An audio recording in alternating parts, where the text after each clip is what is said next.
प्रिय बालक जी, स्वागत है आप सभी के गुरुकुल आश्रम के इस प्यारे से यूट्यूब चैनल पर। और आप हैं क्लास 7 के प्यारे प्यारे से बच्चे। आज हम मैथमेटिक्स का एक नया चैप्टर शुरू करेंगे। आपके अभी जो फ्रैक्शन वाला चैप्टर था पिछले लेक्चर में खत्म किया गया था, आपने जरूर उसको बनाया होगा, प्रैक्टिस भी किए होंगे और आपको डेसिमल का, फ्रैक्शन, मल्टीप्लिकेशन का बहुत अच्छे मेथड पता हो चुके होंगे और आप इसमें अच्छे व्यक्ति बन चुके होंगे। आज आपके हम सीबीएसई का ये जो पुराना बुक है, सीबीएसई में शायद अभी बुक चेंज हुए हैं, लेकिन बिहार बोर्ड में पहली बार बुक आया है जिसको हम एनसीईआरटी का बुक आया हुआ है, ये वाला जिसको हम पढ़ रहे हैं। इसमें हम चैप्टर शुरू कर रहे हैं अपना, ये हमने अच्छे से कवर कर लिया। आज शुरू करेंगे एक नया चैप्टर जिसका नाम है अपना डेटा मैनेजमेंट, अर्थात आंकड़ों का प्रबंधन। ठीक सर, डेटा क्या होता है, मैनेजमेंट कैसे करेंगे, ये चैप्टर देखिए अभी शुरू तो आप अभी कर रहे हैं, लेकिन ये चैप्टर आपके लिए बहुत बेनिफिशियल होगा आगे चल के बड़ी क्लासेस के लिए। बड़े क्लास बोले तो 9th और 10th में बहुत काम आने वाले हैं। तो एक बार थोड़ा बेसिक्स हम पढ़ेंगे। हो सकता है कि बुक्स में कुछ बातें ना दी होंगी, लेकिन अब बुक में जो भी दिया होगा इस लेक्चर में सब कुछ कवर होता हुआ दिखेगा और साथ में आपको सब कुछ खत्म होते हुए दिखेंगे चैप्टर। और चैप्टर बहुत आसान फील होता हुआ महसूस होगा। तो पहले तो कुछ हम बेसिक बातें जान लेते हैं। जैसे कि हम बात करते सर, ये कि ये चैप्टर जो पढ़ रहे हैं डेटा मैनेजमेंट, ये किस मैथमेटिक्स में आता है। एक मैथमेटिक्स का ब्रांच होता है जिसको बोलते हैं स्टेटिस्टिक्स। ठीक है ना। इसका अर्थ होता है सांख्यिकी। क्या होता है? सांख्यिकी। इसको हम सांख्यिकी बोलते हैं। सांख्यिकी क्या होता है? कहते हैं सांख्यिकी जो होता है वो गणित का एक ब्रांच है जो संख्यात्मक आंकड़ों के संग्रह, संगठन, जो उसको संग्रह में कलेक्शन करना, उसका ऑर्गेनाइजेशन करना और उसको रिप्रेजेंट करना और उसका एनालाइज करना और उसको एक्सप्लेन से संबंधित होता है। यानी हमको डेटा इकट्ठा करेंगे, उसको एक ऑर्गेनाइजेशन ऑर्गेनाइज करेंगे, उसको रिप्रेजेंट करेंगे, उसको एनालाइज करेंगे, ये स्टैटिस्टिक्स कहलाता है। तो सर इसमें बोला कि जो हम आंकड़ा करेंगे, आंकड़ा सर ये चैप्टर का नाम ही आंकड़ा। तो आंकड़ा सर क्या होता है? डेटा क्या होता है? क्या होता है डाटा? ये डेटा ये किसी विशेष प्रकार की जानकारी, सूचना देने वाला संख्यात्मक अंकों को संग्रह जो होता है वो डेटा कहलाता है। क्लियर है? सर जैसे आपने क्या बोला, हमने बोला कि कोई विशेष प्रकार की जानकारी, जैसे हम कहते हैं सर आज बारिश होगी तो कितने सेल्सियस तक आज गर्मी होगी, कितने बारिश की सेंटीमीटर तक बारिश होगा। ये डेटा वाटा इकट्ठा करते हैं कहीं से भी। आज भारत और जो मैच खेल रहा है किसी देश से, तो उसमें कितने स्कोर करेंगे, जो भी जानकारी इकट्ठा करते हैं। आज आपके सड़क पर कितने लोग, कितनी बसेस चली है, कितनी दो पहिया वाहन चले हैं, कितने इसमें साइकिल चला है, ये सब डेटा जानकारी इकट्ठा करेंगे तो उसकी संख्या में करेंगे, वही संख्या को हम बोलते हैं डेटा। क्लियर है? चलो अब सर बताइए, डेटा ना दो प्रकार का होता है। एक होता है कि रॉ मटेरियल, रॉ डेटा यानी कच्चा डेटा। रॉ डेटा क्या होता है? देखिए मूल रूप से डेटा को रॉ डेटा कहा जाता है, जो हम खुद प्राप्त करेंगे उसे डेटा को रॉ डेटा कहा। जैसे कि हमने कहा कि 10 छात्रों के प्राप्त अंक, आप गए कहीं पर, 10 छात्रों ने एग्जाम दिया, उनके कुछ रिजल्ट पता किया आपने, तो उनके स्कोर आए हैं 24। ये 10 छात्र हैं, उनके अलग अलग स्कोर है, तो इसको हम रॉ डेटा बोलते हैं। क्या बोलते हैं? Raw data. अब कलेक्शन डेटा क्या होता है? आंकड़ों का संग्रह क्या होता है? देखिए अब हम ये बात करें, सारणी को बोलते हैं एरे। कहते कि डेटा को बढ़ते या घटते क्रम में व्यवस्थित करना, ये क्या रहता है? Collection of data. संग्रह क्या होता है? ये कलेक्शन हो गया, जिससे आपने कुछ भी इसको प्राप्त किया, कोई डेटा को आप इकट्ठा कर रहे हैं, वो कलेक्शन कहलाता है। डेटा आता है, कलेक्शन कहलाता है। सारणी क्या होती है? सारणी को हम बढ़ते या घटते क्रम में सजाते हैं। तो सारणी जरूरी है। हाँ, हम जब भी सारणी बनाएंगे, जब भी हम एरे बनाएंगे, वो उसमें जरूरी होता है ताकि हम उसको या तो बढ़ते क्रम में घटा लें या तो घटते क्रम में कर लें, ताकि क्वेश्चन करने में आसानी मिले। अब डेटा को हम कहेंगे सर इसमें कुछ प्राइमरी डेटा होते हैं, जिस आंकड़े को कोई व्यक्ति खुद, जैसा कि मैंने आप इकट्ठा किया, क्या जब आज ट्यूशन में कितने बच्चे पढ़ने आए थे, ये मैंने डेटा इकट्ठा किया तो पता लगा मुझे 15 बच्चे आए थे। तो ये डेटा मैंने किसी से पूछा नहीं, 15 बच्चा आया था, मैंने आंख से देख खुद से इकट्ठा किया, तो इसको मैं बोलूंगा प्राइमरी डेटा। अच्छा एक बात, आप में से कोई बच्चा absent किया होगा, वो आपसे पूछेगा कि आज कितने बच्चे आए, आज कितने तो हम लोग पढ़ने गए थे क्लास में, तो कोई तुम्हारा दोस्त तुमसे बता देगा कि आज 15 बच्चे गए थे। आपने नहीं देखा, किसी और से इकट्ठा किया, तो वैसे डेटा को हम बोलते हैं सेकेंडरी डेटा। क्या बोलते हैं? Secondary data. ये प्राइमरी डेटा हो गया और इसको बोलते हैं हम सेकेंडरी डेटा। सेकेंडरी डेटा मतलब जिस डेटा को हम कहीं अन्य से प्राप्त करते हैं, जैसे स्कोर से, किसी से पूछकर। ठीक है। एग्जाम्पल में कह सकते हैं भारत मैच का जो स्कोर हुआ, समाचार, ये दुनिया की खबरें आप कहीं से भी इकट्ठा करते हैं, ये सब सेकेंडरी डेटा में आता है। हो गया, ये बेसिक बातें हैं, आपको आना चाहिए। हम पढ़ेंगे ऑर्गेनाइजेशन डेटा, आंकड़ों का संगठन क्या है। देखिएगा, जैसे हम कहते हैं कि डेटा एकत्र करने के बाद उसको सारणीबद्ध रूप में रिकॉर्ड और व्यवस्थित करने की जो आवश्यकता होती है, उसी को हम बोलते हैं ऑर्गेनाइजेशन। आइए कुछ प्रश्न के माध्यम से समझे कि सर कैसे ऑर्गेनाइज करेंगे। जैसे क्वेश्चन आपको दिख रहा होगा, एक मोहल्ले में 20 परिवार के बच्चों की कुल संख्या नीचे दी गई है। इसमें 20 परिवार के बच्चे हैं, उनकी संख्या दी गई, देखिए 1 2 3 4, 20 परिवार हैं, उनके बच्चों की संख्या है। अब इसको सर हम सारणी में ऐसे करना तो बहुत मुश्किल लग रहा है, लेकिन सारणी में करेंगे तो कितना मजा आएगा। हमने क्या किया, बच्चों की संख्या देखा क्या है सर, किसी परिवार में 1 है, किसी परिवार में 2 है, किसी परिवार में 3 है, इससे अधिक तो किसी परिवार में बच्चे नहीं दिख रहे हैं, तो हमने क्या किया, 1 2 3 बना लिया।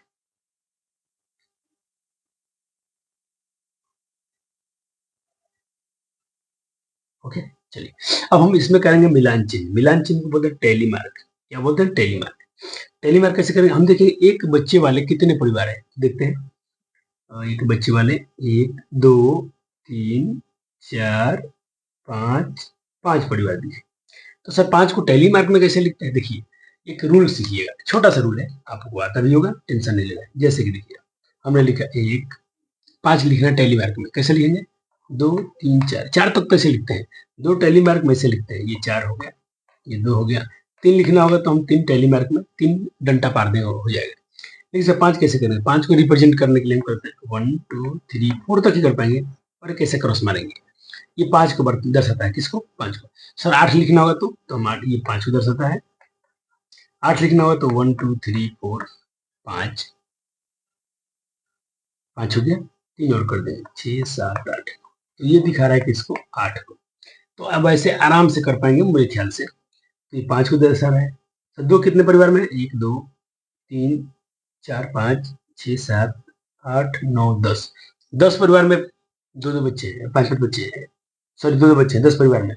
तो हमको 10 को कैसे डिवाइड करेंगे, 5 लिख के 4 लिख के 5 5 5 10 हो गया। यानी परिवारों की संख्या 10 है जिसमें 2 2 बच्चे हैं। अब सर क्या, 3 कितने बच्चे परिवार में है, 1 2 3 4, 1 2 3 4 5, 5 परिवार है, 5 को दंडा लघु से लिखते हैं, ऐसे ऐसे करते हैं, 4 एक बार से मार देते हैं, 5 हो गया। तो देखो अब इससे ना कितना आसान होता है हम लोग को, इसे हम बहुत जल्दी एनालाइज कर पाएंगे क्योंकि हमने इसको ऑर्गेनाइजेशन कर दिया। हम ये देख रहे हैं कि परिवारों की संख्या 5 है जिसमें 1 बच्चे हैं, परिवारों की संख्या 10 है जिसमें 2 बच्चे हैं, परिवारों की संख्या 5 ऐसा परिवार है जिसमें 3 बच्चे हैं। देखो कितना अच्छा, ये ऐसे बिखरा हुआ डेटा दिख रहा था, अब कितना आसान एक सारणी में दिख रहा है, इसी को सारणी या ऑर्गेनाइजेशन बोलते हैं। क्लियर है, चलो सर एक बहुत इंपॉर्टेंट पॉइंट है, टेंडेंसी, जिसको हम टेंडेंसी बोलते हैं, सेंटर ऑफ टेंडेंसी, यानी केंद्रीय प्रवृत्ति के माप। केंद्रीय प्रवृत्ति के माप होते हैं 3, और ये होता क्या, पहले पढ़ लेते हैं, इसको समझ लेते हैं। आपके बुक में सब कुछ दिए गए चीज है, एक भी आपको, इसको हम सेंट्रल टेंडेंसी बोलते हैं इंग्लिश में। देखिए यहाँ लिखा गया है, देखिए ये आपका बुक है ना वाला, है ना बच्चा जी, हाँ सर है। आप इसको पढ़ते जाइए पढ़ते जाइए, एक भी आपको एक्स्ट्रा कुछ नहीं पढ़ाया जा रहा है, जो आपके सिलेबस में जरूरी है। ठीक है, अब लिखा गया है सेंट्रल टेंडेंसी। अब बताओ आपको सेंट्रल टेंडेंसी पढ़ाना पड़ेगा कि नहीं पढ़ाना पड़ेगा, आपको ऑब्जर्वेशन बताइए कि नहीं, परीक्षण क्या होते हैं। ठीक है, तो सेंट्रल टेंडेंसी इसको इंग्लिश में बोलते हैं, मैं भूल गया हूँ सर लिखना, सेंट्रल टेंडेंसी। सेंट्रल टेंडेंसी का मतलब होता है केंद्रीय माप प्रवृत्ति, ये केंद्रीय प्रवृत्ति बोलते हैं।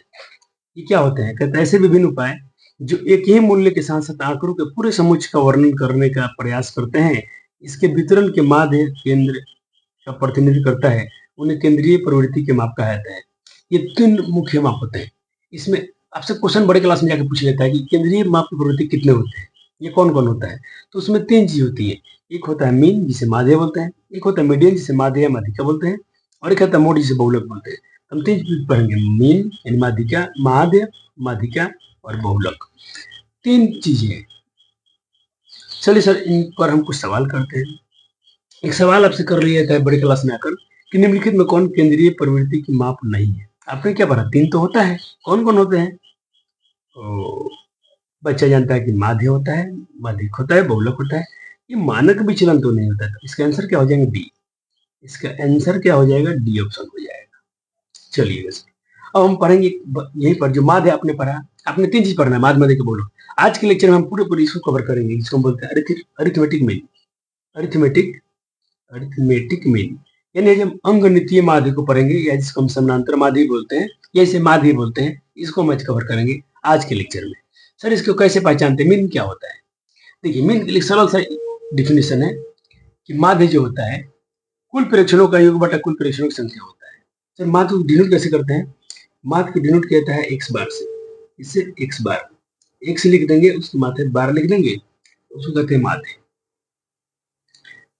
देखिए अपने का कुल प्रेक्षणों का तो प्रेक्षण माध्य का प्रत्येक ऑब्जर्वेशन मतलब जिस आपने ऑब्जर्व किया, तो माध्य का जो भी प्रत्येक ऑब्जर्वेशन होता है वो माध्य से बड़ा नहीं होता है।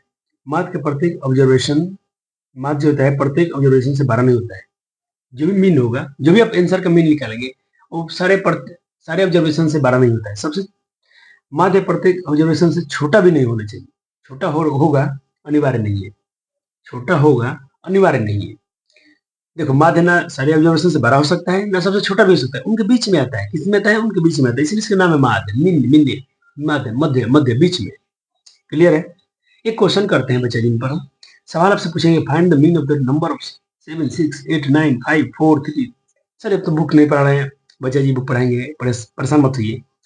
ये नंबर है आपके पास, इनका मीन निकालना है। सर मीन के अपने क्या पढ़ा है? एक्स बार बराबर अपने पास मीन जो होता है total observation, sum of total observation, सबको सम कीजिए, सबको जोड़ दिए अपने, नंबर ऑफ टोटल ऑब्जर्वेशन उनकी संख्या से भाग दीजिए। कितने ये लोग? 1 2 3 4 5 6 7 8 9 10, 10 से भाग दीजिए। सबको ऐड करेंगे 60 आया, 10 से भाग देंगे 6 में घटा। इसमें से 6 ऑप्शनों को दिखता हुआ दिख रहा होगा ऑप्शन सी में। तो क्या बच्चे आप लोग ऐसे ऐसे सवाल ऑब्जेक्टिव में कर पाएंगे? भाई 10th क्लास में आता है, बड़ी आप क्यों परेशान होते हैं? देखिए मैं आपसे एक सवाल दे रहा हूँ, ये सवाल कीजिए। करे कि विज्ञान में प्रत्येक 10 छात्रों में से अंक अर्जित किए, छात्रों के औसत अंक ज्ञात करते हैं। ऑप्शन ए में 25 35.5, सी में 38, डी में 35। जल्दी से इनका निकालिए। तो चलो बच्चों ने दिमाग लगाया होगा, सारे को जोड़ देना है, उसकी संख्या से भाग देना है। तो माध्य बराबर सम ऑफ टोटल ऑब्जर्वेशन बटा टोटल संख्या। आपका 35 आंसर आएगा बच्चों का, इसका आंसर आ रहा है 35, बोले तो डी। चलो ये तो सरल सवाल है, क्या बात है, बच्चे तो ऐसे ही बना जाएंगे। दिए गए आंकड़ों का आपको माध्य निकालना है, जल्दी से निकालिए।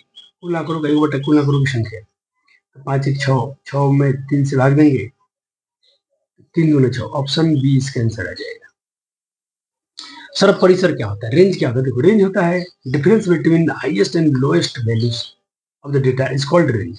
जैसे कि रेंज होता है maximum value minus minimum value, जो सबसे बड़ा वैल्यू होगा और सबसे छोटा वैल्यू घटा देंगे तो क्या निकल जाएगा? रेंज, अर्थात परिसर। क्या निकल जाएगा? परिसर। फिर से याद करो, परिसर कैसे निकालने होते हैं? बड़े मान में से छोटा वाला मान घटा देंगे तो आपका रेंज निकल जाएगा। जैसे क्वेश्चन कर लेते हैं, प्रैक्टिस में नहीं करेंगे तो मजा नहीं आएगा।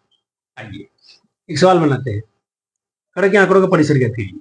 तो अब देखिए सबसे बड़ा कौन है इसमें, फिर छोटा कौन है, उसको हटाना पड़ेगा। कर लिया बच्चों ने? देखो चलो मैक्सिमम वैल्यू क्या दिख रहा है हमको? 81। रेंज क्या होता है? Maximum minus minimum value, maximum minus minimum value. Maximum इतना है, मिनिमम इतना है, 1600 है। ऑप्शन डी मैच होता दिख रहा है। 11 में से 9, 7 में से 6, बहुत अच्छा। अब यहाँ से एक सवाल पूछा गया है कि खिलाड़ियों का वजन दिया गया है, परिसर निकालना है। वजन क्या है? 55 53 52 60 58 51 60 56। इसका परिसर क्या होगा? निकालिए तो इसका रेंज क्या होगा? ऑप्शन चाहिए? ले लो, ऑप्शन भी ले लो इसमें प्यारे वाला, ये रहे आपके लिए ऑप्शन। चलो तो बच्चों के जो भी आया हुआ आंसर मिला लीजिएगा। नीचे कुछ आंकड़े के दिए गए हैं, इन पूर्णांकों की परिसर क्या होगा। मैं आपको ये इतने प्रैक्टिस करा जाएंगे, इतने प्रैक्टिस बच्चे हम लोग कर लेंगे मिलकर कि आपको लगेगा सर क्या ही पढ़ा दिए, बहुत हलवा दिख रहा है। चलिए ट्राई किया होगा बच्चों ने, आपको 66 है। ओहो सवाल में थोड़ा दम था, क्योंकि इस बार 0 5 -5 9 और ऐसा ऐसा दिया है। सबसे बड़ा वैल्यू क्या है इसमें सर? तो जी सवाल में थोड़ा क्या इंटरेस्ट था, बहुत सारे बच्चे फंस गए होंगे, -5 है, 9 है, माइनस कितना है, 56 है, 10 है। तो अपने लिया सबसे बड़ा वैल्यू, 10 है इसमें क्योंकि माइनस में है। और सबसे छोटा वैल्यू कौन है इसमें, सबसे बड़ा माइनस में होगा, -46। एक तो ये तो क्वेश्चन का माइनस है, बड़ा वैल्यू माइनस छोटा वैल्यू। इसमें पक्का बच्चे फंसे होंगे 100%, बहुत सारे बच्चे। ये हो गए। आइए सवाल करें कि प्रथम 5 प्रकृत संख्याओं का माध्य क्या होगा। सर माध्य क्या होता है, पहले तो 5 प्रकृत संख्या बता दीजिए सर। देखिए 5 को प्रकृत संख्या से कहते हैं जो गिनती की संख्या, 1 2 3 4 5 16 आएगी। लेकिन हमको पांचों को लिखना है तो 1 2 3 4 5 होगा। इसका माध्य निकालना है। तो माध्य क्या होता है, कुल प्रेक्षणों का योग, कुल प्रेक्षणों का योग बटा कुल प्रेक्षणों की संख्या। 5 4 9 3 12 2 14 15, 15 बटा 5 आप काट देंगे, 3 बार में कटेगा। तो इस तरह से बच्चों का आंसर आ गया होगा ऑप्शन ए। आइए कुछ अच्छे सवाल कर लेते हैं। The mean of the first prime number, क्या बात है क्या बात है सर, प्राइम नंबर क्या होते हैं, थोड़ा सा एक्सप्लेन कर दीजिए। देखिए वैसी संख्या है जो एक से और स्वयं से डिविजिबल हो और किसी से ना हो, उसे हम प्राइम नंबर बोलते हैं। जैसे कि 2 3 5 7 11 13 ये प्राइम नंबर है। तो पहला 5 को प्राइम नंबर लिखना है, उसको जोड़ के उससे भाग देना है। आइए तो पहला प्राइम नंबर 2 होता है, अगला 3, अगला 5 7 11, सबको 5.6 से भाग दिया। ये सवाल थोड़ा दम खम रखते हैं, कोई बात नहीं, लेकिन मेरे बच्चे एक्स वाई में बहुत खेलते हैं तो बना जाएंगे इसको। करें द मीन ऑफ, माध्य ज्ञात कीजिए, x plus 3 x plus 6 x plus 9 और x प्लस 12। वही फॉर्मूला लगाइए, कुल परीक्षणों का एक बटा कुल परीक्षणों की संख्या। चलो बच्चों ने लगा दिया होगा, आ गया होगा। जोड़ेंगे सबको, 1 2 x 3 x 4 x 5 x और कितना है 3 6 9 9 18 12 30 बटा 5। इन दोनों में से 5 कॉमन कर लें क्या, 5 कॉमन कर लेते हैं। तो यहाँ क्या बचेगा, 1 5 36 और ये 5 से 5 कट गया। तो आपका जो हम x बार, ये बार लगाइएगा, क्या आ गया, x बार बराबर x प्लस 6 आ गया। तो आपका ऑप्शन भी दिख रहा होगा। ये क्वेश्चन कितने बच्चे कर पाए थे, बढ़िया सवाल था। सर हमारे बुक्स कब पढ़ाइएगा, चलिए आपके बुक्स पढ़ते हैं, लेकिन आपके बुक्स आपसे ही बन जाएंगे। ये अपने पढ़ाने का तरीका होता है, हम थोड़ा उल्टे पढ़ाते हैं बच्चे को। अब देखिए आपके होमवर्क में क्या रहेगा, आपके होमवर्क में सारे एमसीक्यू कर लेने होंगे आपको। देखिएगा आपके होमवर्क में क्या रहेंगे, आपके होमवर्क में जैसे 1 एग्जाम्पल 1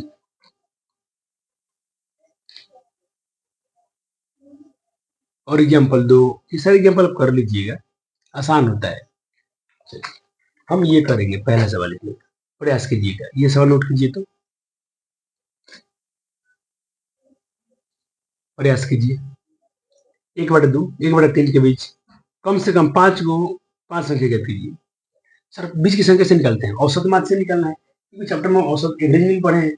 चलिए एवरेज मीन क्या होता है, भाई सारी संख्याओं जोड़ दीजिए, उसके किस भाग दे दीजिए। आइए देखिएगा कैसे निकाला हूं, बहुत ही आसान है। पहले हम क्या करेंगे, इन दोनों को जोड़ के 2 से भाग देंगे। तो सर बटक जोड़ है, 2 3 का एलसीएम 6 आएगा, तो ऊपर 5/6 है, 2 से भाग देना है तो पलट जाएगा ऊपर जाके। तो अब देखिए 5 कम 5 6 दूना 12, एक तो संख्या ये है। अब क्या करेंगे, हम 5 को निकालना है, एक तो निकल गया। अब हम क्या करेंगे, इसके और इसके बीच में भी निकाल सकते हैं। तो हमने क्या किया, अब 1/2 और इसको जोड़ के 2 से भाग किया। तो अब मेरे क्या है 11/24। मैं क्या कर सकता हूँ, अब इन दोनों के बीच में एक संख्या निकाल सकता हूँ, इनको जोड़ के 2 से भाग दो। आप अब किसी को 2 जोड़ते चलिए, उनको 2 से डिवाइड करते चलिए, आपको मिल जाएंगे जितने चाहिए। हमको 5 चाहिए, 5 निकाले, और निकाल सकते हैं क्योंकि 2 परिमेय संख्याओं के बीच में, 2 रेशनल नंबर के बीच में बहुत सारे रेशनल नंबर होते हैं, अनंत होते हैं, इनफाइनाइट होते हैं।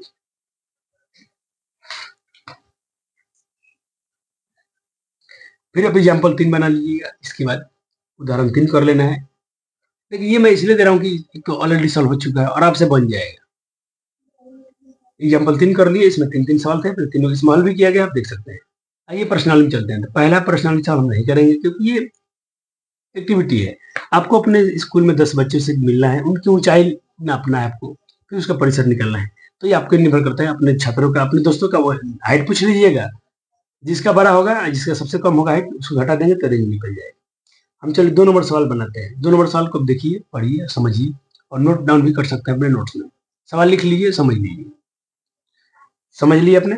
ये कुछ डेटा दिए गए हैं, इस डेटा को पहले सारणी बंद करना है, इसको पहले एरिया बनाना है, सारणी बनना है। सारणी कैसे बनता था याद करो, सारणी बनाना सिखाते हैं। हाँ सर, सारणी बनाने के लिए पहले तो हम अंकों को क्या करते हैं ना सर, हम अंकों क्या करते हैं सर, ये कर लेते हैं, उनको सजा लेते हैं आरोही क्रम में, असेंडिंग ऑर्डर में। ये सब डेटा था। अब देखते हैं इसमें अंक क्या है। इसमें अंक है 1 2 3 4 5 6 7 8 9, सबको लिख दिए। अब देखते हैं एक कितने बार है, यानी एक बार है, टेली मार्क में लिखिए। फ्रीक्वेंसी में भी लिखिए सर, फ्रीक्वेंसी क्या आता है इसके लिए क्रमवार था। 2 कितने बार है तो 2 लिख दिया, 1 2 बार है।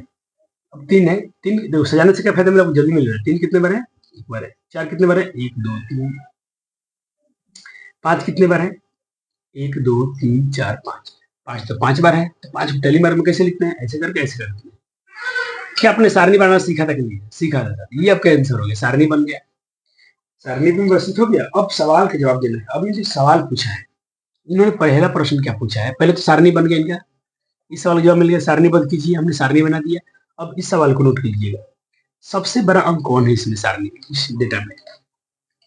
तो ये सवाल बच्चे तो अपने से कर जाएंगे, इतने आसान आसान प्रश्न पूछते हैं ये लोग बच्चे। तो सबसे हाईएस्ट नंबर पूछना है, सबसे हाईएस्ट नंबर कौन है, 9 है। डेटा में देख लीजिएगा, सबसे क्या है, धुंधला क्यों हो गया है।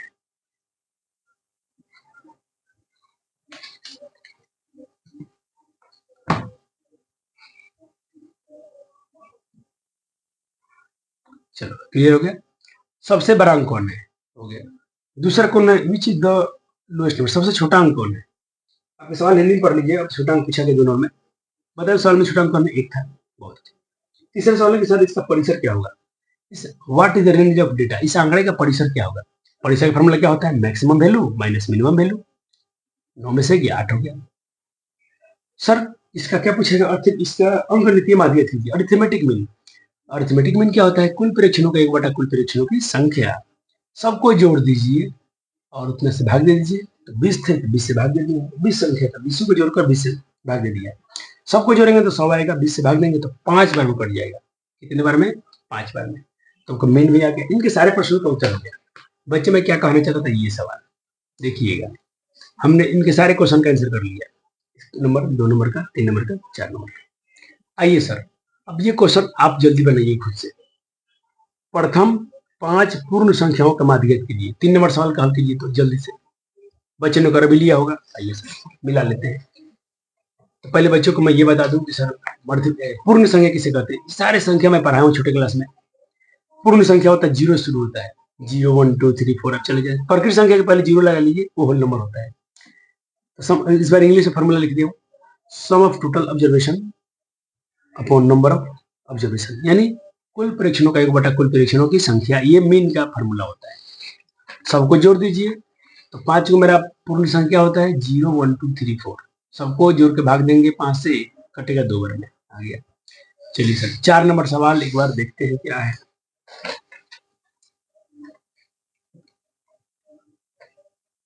एक क्रिकेट खिलाड़ी है, 8 पारी में रन बनाया है। पहला पारी में इतना रन बनाया, दूसरे पारी में इतना, तीसरे में इतना, चौथे, पांचवें, छठे, सत्ते, 8 पारी खेला है, 8 इनिंग खेले हैं। 8 इनिंग में कितने रन बनाए हैं, उनको डेटा में दिया गया है। ये डेटा में दिया गया है। अब पूछा है इसका माध्य ज्ञात कीजिए। जल्दी बनाओ तो बच्चा, कुछ नहीं करना है, लिख देना खिलाड़ी द्वारा,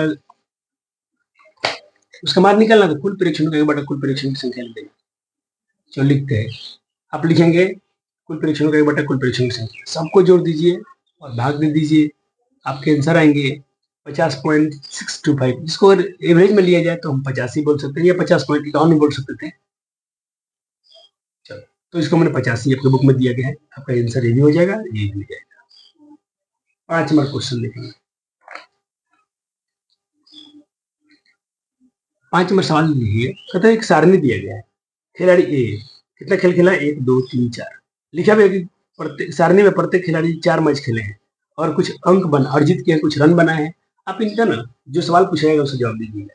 चलो आपने सारणी देख लिया, सारणी बना लिया आपने, जी सर। अब चलिए इनके प्रश्न के उत्तर देते हैं। पहला प्रश्न, ए द्वारा अर्जित औसत अंक ज्ञात करने के लिए माध्य ज्ञात कीजिए। ए का, तो भाई ये क्या किया है, तो 14 16 10 10 सबको जोड़ के 4 से भाग कर देंगे, क्योंकि हम जानते हैं कुल प्रेक्षित, लिख देता हूँ पहले थोड़ा लैंग्वेज में, कुल परीक्षणों की संख्या बटा कुल, प्रत्येक खेल में ए द्वारा अर्जित अंक का माध्य बराबर होगा कुल परीक्षणों का 1 बटा कुल परीक्षणों की संख्या। 14 रन, 16 अंक, 10 अंक, 10 अंक, इतना रन बनाया है। सबको जोड़ेंगे आप तो 30, 20, 50, 50 को 4 से भाग दे दीजिएगा, 12.5 बार में कट जाएगा। तो पहले सवाल जवाब हो गया। इनका दूसरा क्वेश्चन पढ़िएगा, बार बार धुंधला क्यों हो जा रहा है, परेशान कर दिया है।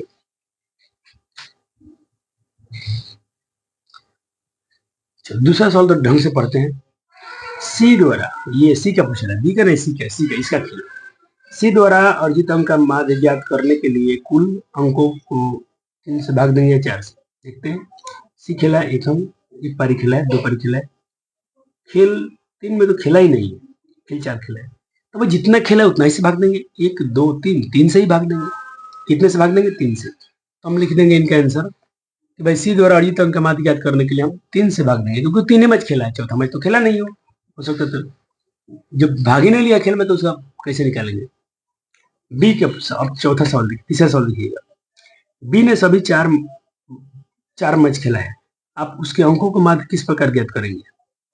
3 नंबर का आंसर देते हैं भाई। देखो, और बी तो 2 का आंसर हो गया, ऊपर था। 3 का आंसर क्या है ये आप खुद से बनाएंगे तो बन जाएगा। बी द्वारा 4 मैच में अर्जित अंक का माध्य हम कैसे ज्ञात करेंगे। इस बार चारों खेल में खेला है, भले के मैच में रन नहीं बनाया है, क्या बात, खेला तो जरूर है। हम 4 से डिवाइड करेंगे, तो इसका आंसर 18/4 है। ये 9/2 कहिए, इसको दशमलव निकालेंगे तो 4/5 कहिए, कोई समस्या नहीं। 4 नंबर सवाल इसका पढ़ेंगे हम।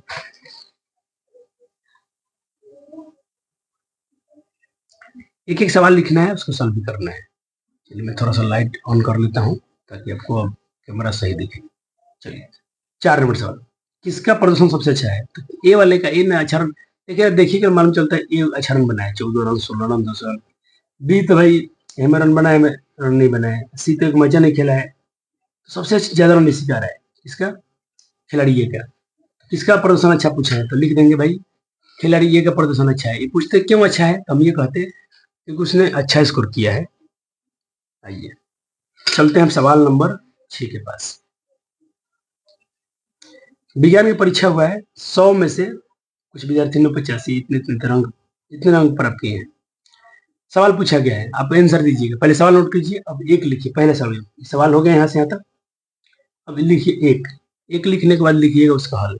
एक में क्या पूछा है, विद्यार्थियों द्वारा सबसे अधिक अंक, सबसे कम अंक क्या है।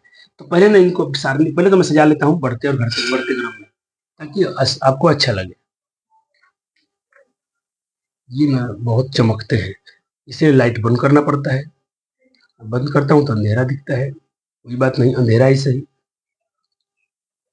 देखो ये ने क्या किया, मैंने जो अंक आपके बुक में दिया उसको मैं सजा लिया हूँ। और अभी इस सजाने से क्या होता है ना बच्चे, आपको अच्छा लगता है, आपसे गलती कम होगा। विद्यार्थी की सबसे अधिक अंक क्या है, 95, सबसे कम क्या है, 39। पहले सवाल जवाब मिल गया।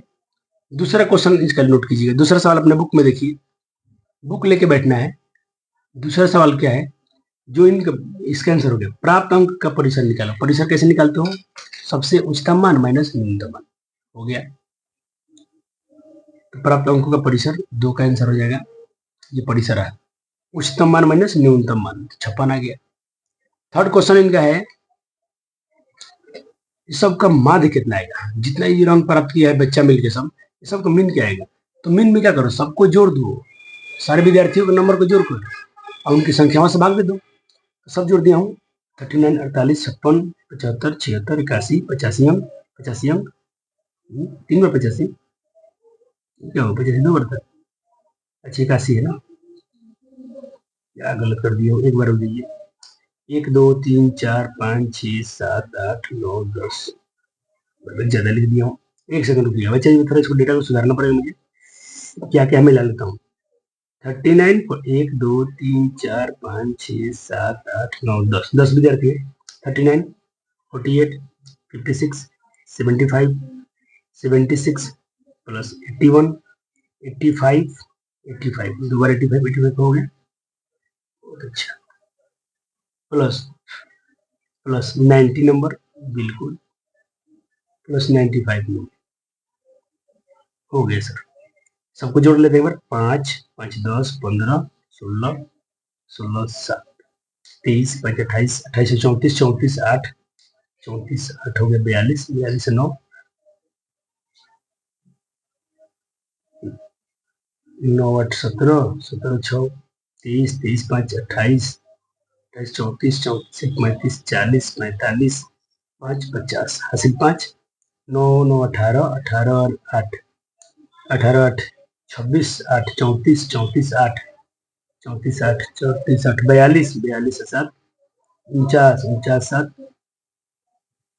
49 से 7 हो गया 56, 5 51, 51 4, 55, 55 और 3 58, 58 5,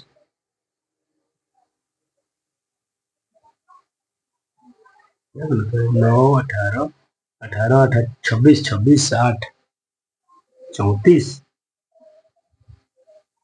9 9 18 18 26, 26 8 34, 34 8, 34 8 कितना हो गया बच्चे जी 34 8 4 12, 42, 42 7 49, 49 7 56 5 61, 61 4 65, 65 3 68, 68 5 73, ठीक है जोर सही है। अब इसको 10 से भाग देना है तो भाई सिंपल है ना, 0 0 कर दो, सिर्फ 73 बचेगा। तो ये हो गया, इनके तीनों क्वेश्चन का आंसर हो गया। अब आइए ऐसा ही क्वेश्चन नंबर 7 नोट कीजिए। अब सारे सवाल कैसे बनाना है, ये विद्यार्थियों की संख्या थी, पूछा गया इस समय में विद्यार्थी को माध्यगत करना, तो पहले इसको कुल प्रेक्षणों का 1/, कुल प्रेक्षणों की संख्या कर दी।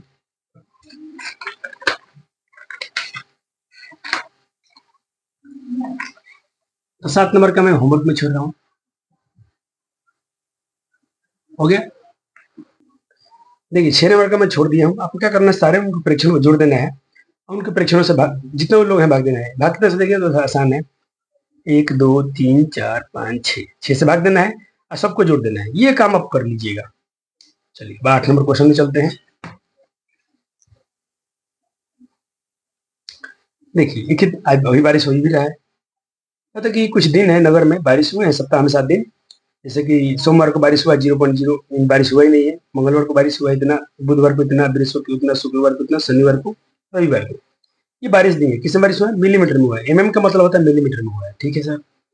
अब इसमें सवाल, ये सवाल हो गया।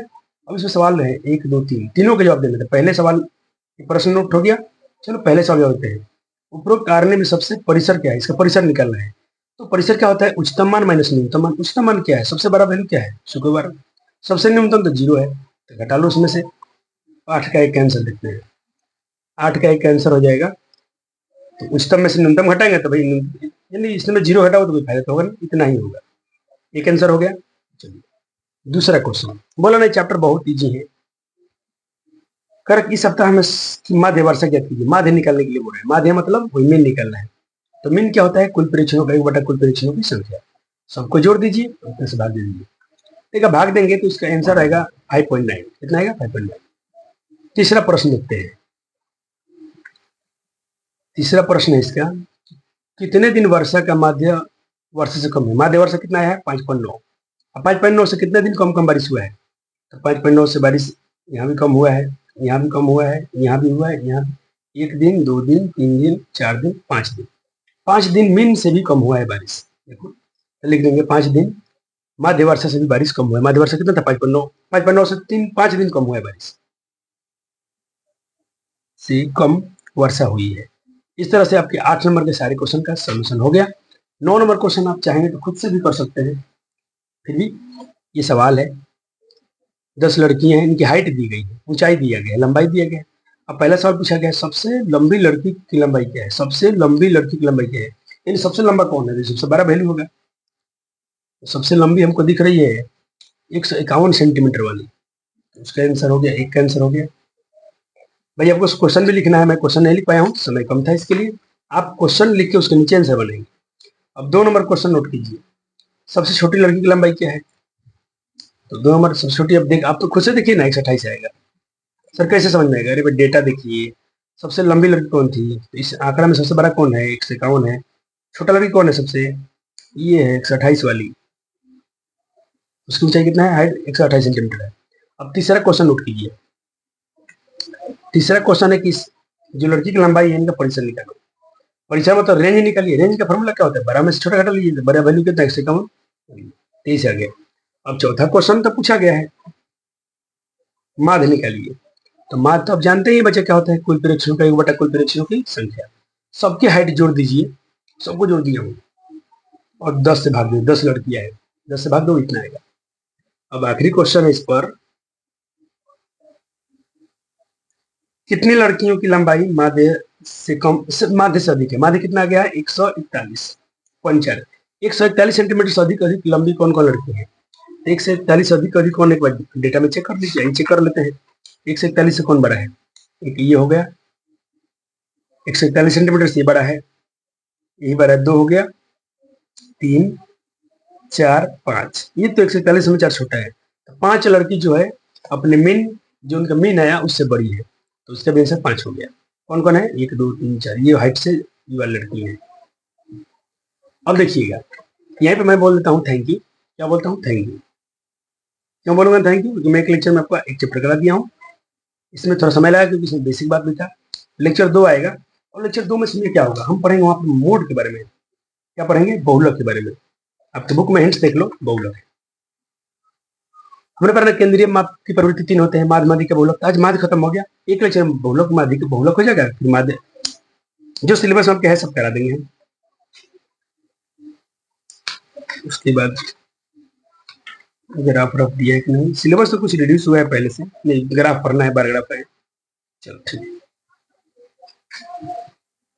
2 लेक्चर लगेंगे, चैप्टर खत्म हो जाएगा। मिलते हैं अगले वीडियो में, तब तक धन्यवाद। वीडियो कैसा लगा लाइक और कमेंट जरूर कीजिएगा। जो भी ऑफलाइन के छात्र हैं अपना अपना नाम कमेंट में जरूर कीजिएगा, और जो भी डाउट आता है ऑनलाइन वाले छात्र एक बार बताइएगा, उसमें चर्चा होगा अगले लेक्चर में। थैंक यू, धन्यवाद।